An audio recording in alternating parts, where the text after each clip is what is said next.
एक बूढ़ी अम्मा ने बताया कि राजा के खजाने से भी अधिक कीमती क्या चीज होती है। जय श्री कृष्ण मित्रों, स्वागत है आप सभी का गोपेश ज्ञान यूट्यूब चैनल में।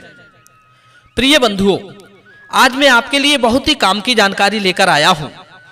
आपसे निवेदन है कि वीडियो को पूरा सुने और ध्यान से सुने। आज का प्रसंग बहुत ही प्रेरणादायक है और समझने वाला है। जैसा कि आप सभी जानते हैं कि मैं आपको जीवन में धारण करने योग्य अच्छी अच्छी बातों को बड़ी मेहनत से इकट्ठा करके लाता हूं और आप तक पहुंचाता हूं। आप सभी लोग यदि इन्हें सुन लेते हैं तो मेरी मेहनत सार्थक हो जाती है। तो चलिए आज का प्रसंग आरंभ करते हैं। एक बार एक राजा के दरबार में एक महात्मा जी पधारे। राजा ने उनका अच्छी तरह से स्वागत और अतिथि सत्कार किया। राजा के द्वारा किए गए आदर सम्मान को देखकर साधु ने भी राजा की खूब प्रशंसा की।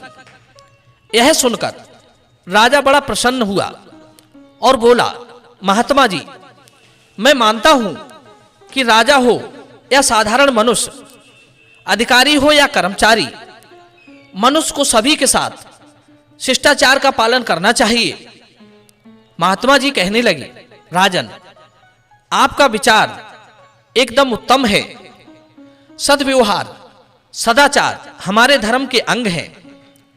कहते हैं शिष्टाचारी मन, वचन और कर्म किसी से किसी को हानि नहीं पहुंचाता।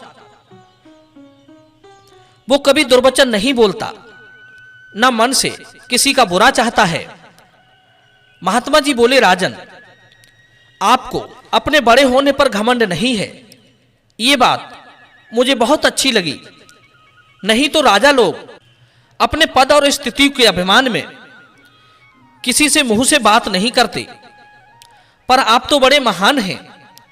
आपके अंदर मुझे ये दोष दिखाई नहीं दिए।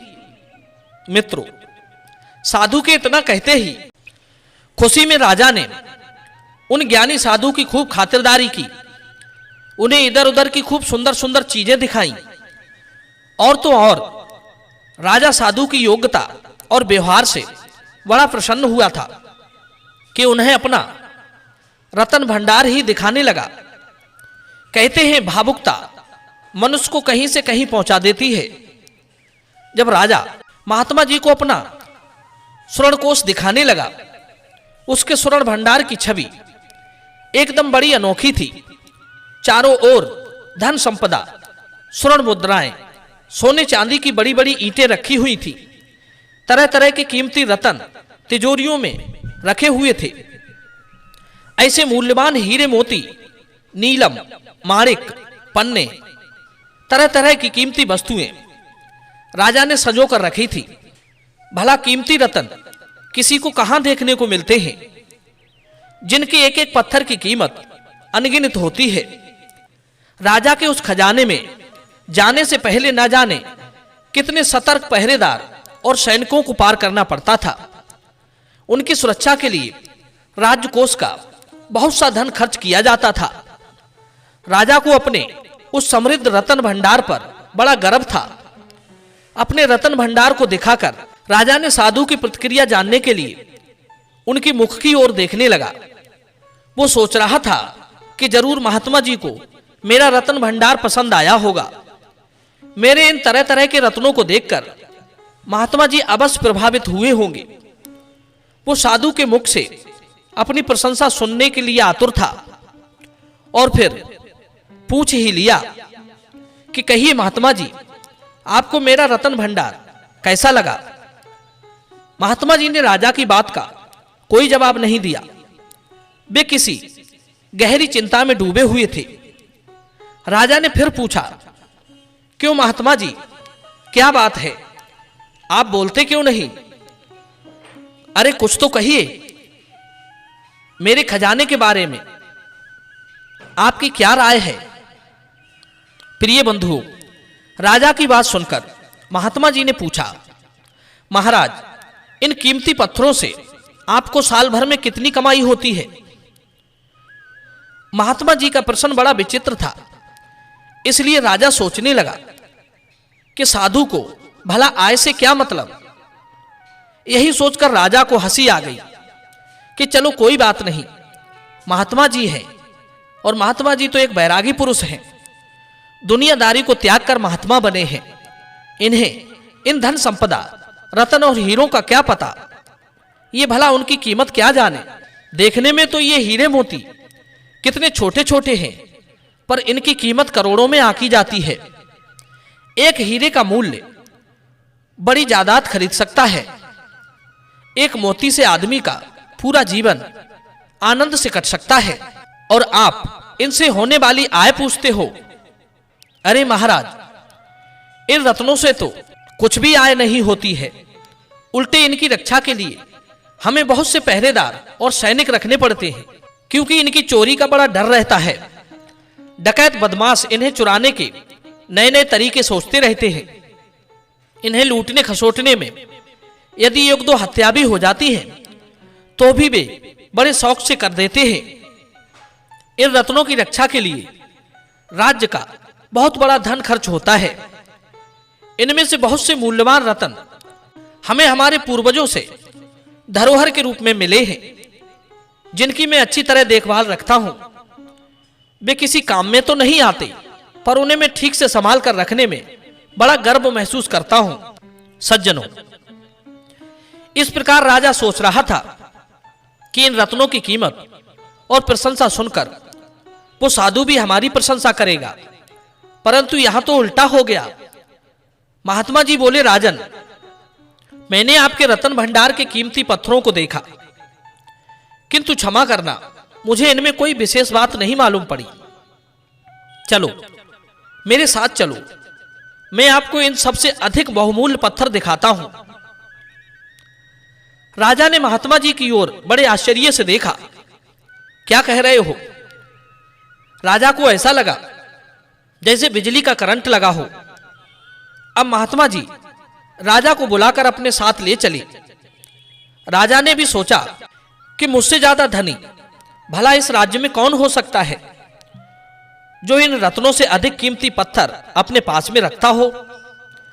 राजा को भी जिज्ञासा हुई कि देखना चाहिए कि मेरे रत्नों से ज्यादा मूल्यवान पत्थर भला कहां है। यही सोचकर राजा महात्मा जी के साथ चल दिया। महात्मा जी आगे आगे और अभिमानी राजा उनके पीछे पीछे जा रहा था। चलते चलते पूरे शहर को पार कर गए। बड़ी बड़ी इमारतें पीछे छूट गईं। गरीबों की झोपड़ियां आ चुकी थी। दीनहीन गरीबों के कच्चे टूटे फूटे मकान थे। ये सब देखकर राजा सोचने लगा कि इन निर्धनों की बस्ती में साधु मुझे कहां लिए जा रहा है। फिर सोचा, हो सकता है इधर कहीं जमीन में गड़ा हुआ कोई गुप्त खजाना रखा हो। बंधुओं, अब तो दुर्गंध और आसपास की गंदगी के कारण राजा नाक बहुत सुकोड़ने लगा। अचानक महात्मा जी चलते चलते एक जगह रुक गए। वहां एक छोटी सी टूटी फूटी जर्जर सी झोपड़ी थी। साधु ने कहा, राजन, तुम्हारे उन रत्नों से अधिक कीमती पत्थर इसी झोपड़ी के अंदर है। वो झोपड़ी एक गरीब वृद्ध महिला की थी। महात्मा जी राजा को बुलाकर उस झोपड़ी के अंदर ले गए और उस बूढ़ी मां को आवाज लगाई, अरे मां जी, देखो तो आज आपके घर यहां के राजा पधारे हैं। मित्रों, बूढ़ी मां लकड़ी टेकती हुई झोपड़ी से निकलकर बाहर आई। कहने लगी, आइए आइए राजन, मेरे धन भाग हो गए जो राजा मुझे निर्धन की झोपड़ी में आया है। मैं नहीं जानती कि किस प्रकार आपका सत्कार करूं। बंधुओं, राजा ने जब झोपड़ी के अंदर देखा तो वहां का दृश्य देखकर दंग रह गया। गरीबी का क्रूर तांडव, मजबूरी का विकराल स्वरूप, एक टूटी सी खाट और कुछ फटे टूटे दीवार के आलों में मिट्टी के काले कुरूप बर्तन रखे हुए थे। टाट का बिछौना था। एक कोने में मिट्टी का टूटा फूटा चूल्हा था। कुछ अधजली लकड़ियां रखी हुई थी और बूढ़ी मां की आटा पीसने की एक चक्की रखी थी। बुढ़िया अपनी गरीबी पर बड़ी लज्जित सी एक ओर खड़ी हो गई। कहने लगी, महाराज, मैं आपकी प्रजा में से एक गरीब निस्सहाय वृद्धा हूं, कोई सहारा नहीं है, बहुत ही लाचारी के दिन काट रही हूं। जो कुछ अनाज गांव वाले दया करके दे जाते हैं, मैं उसी को कूट पीस कर अपना पेट भर लेती हूं। बंधुओं, उस चक्की की ओर संकेत करते हुए महात्मा जी बोले, हे राजन, ये पत्थर आप देख रहे हो, ये आपके उन रत्न भंडार में रखे गए उन कीमती पत्थरों से भी बहुत कीमती है।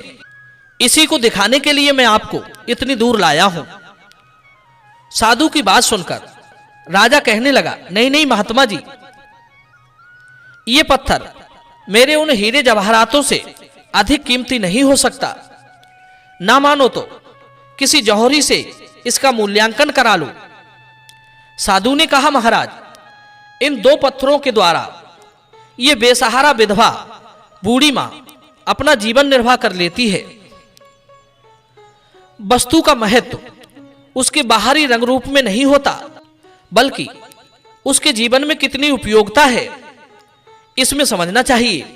महात्मा जी की ये एक बात सुनकर राजा का नजरिया बदल गया। सोचने लगा, वास्तव में ये लाखों कीमती हीरे और मोती मेरे लिए सब बेकार बोझ ही तो है, ये मेरे कोई काम नहीं आते। बस एक तिजोरी से दूसरी तिजोरी में हमेशा बंद पड़े रहते हैं। मेरे पूर्वज भी इन्हें मेरे लिए इकट्ठा करके छोड़ गए, ये उनके लिए भी बेकार पड़े रहे थे। किंतु इस बुढ़िया की चक्की में लगे हुए पत्थर प्रतिदिन आटा पीसकर वृद्धा के काम आते हैं। सच कहा है, वस्तु का महत्व उसके काम आने पर ही तो होता है, अन्यथा सब व्यर्थ है। आज राजा का सारा अभिमान नष्ट हो चुका था। वो समझ चुका था कि उपयोगिता का ही मूल्य होता है। जिस प्रकार सुगंध के बिना फूल व्यर्थ होता है, समुद्र के लिए वर्षा महत्वहीन होती है, तृप्त के लिए भोजन व्यर्थ होता है, धनी को दान देना फिजूल होता है, सूर्य के रहने पर दीपक का जलाना व्यर्थ होता है, उसी तरह उपयोगिता के बिना मूल्यवान वस्तु हीरे जवाहरात भी व्यर्थ होते हैं। बिना गुण के जैसे सौंदर्य व्यर्थ है, बिना शील के जैसे कुल नष्ट हो जाता है, बिना सिद्धि के जैसे विद्या व्यर्थ है, इसी प्रकार बिना भोग के धन बेकार होता है। कहते हैं, समन्वय ना होने से इनकी उपयोगिता महत्वहीन हो जाती है। मित्रों, इस प्रकार राजा वहां से लौट आया। उसे पता चल चुका था कि कीमत हीरे मोती जवाहरातों में नहीं, कीमत उपयोगिता में है। जो समय पर मनुष्य का जीवन बचाए, उसके काम आए, उसके दुख सुख में काम आए, वही सबसे ज्यादा मूल्यवान होती है। प्रिय बंधु, ये कहानी आपको कैसी लगी? अपनी राय हमें कमेंट में जरूर देना। अगली बार फिर हाजिर होंगे किसी ज्ञानवर्धक नई वीडियो के साथ। आप सभी का बहुत बहुत धन्यवाद।